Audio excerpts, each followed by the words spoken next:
So let's get to some of the mixed messaging here. First, this truth from Trump on this was a Fox News headline: Iranian protester will no longer be sentenced to death after President Trump's warnings.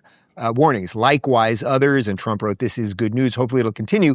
But then, of course, we see videos like this. It's a short video of a Tehran medical center filled with body bags. Take a look.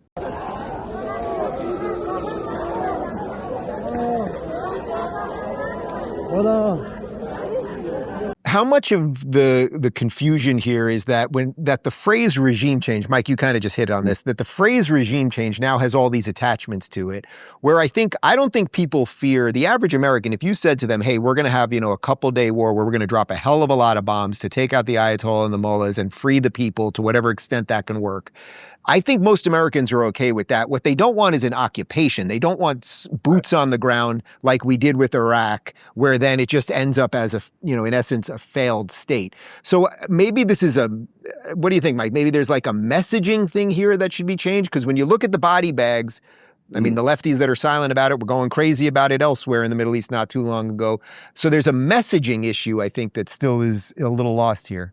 Yeah, I think just like with the earlier discussion, sort of the cultural issues, the social issues within Iran, I think there needs to be better messaging about why it's important and to what degree. Look, you'll never get stability or long-term or mid-term peace in the Middle East and all the ripple effects that spread out across the globe as long as the Iranian regime stays in place. It's just that it's that simple, right? They are the number one cause of chaos in the region, right, and beyond.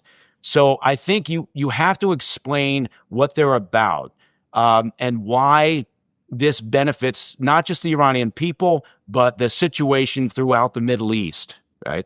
And I don't know if doing that, kind of brings those people who are on the edge or kind of teetering on the fence saying, I don't know, maybe this gets them on board with this idea, right? Because I know a lot of isolationists, libertarians, whatever, and of course they don't want anything, right? They live in a world where you just shouldn't do anything, right? Because it's just all wrong and we're just evil anytime we do. Property rights.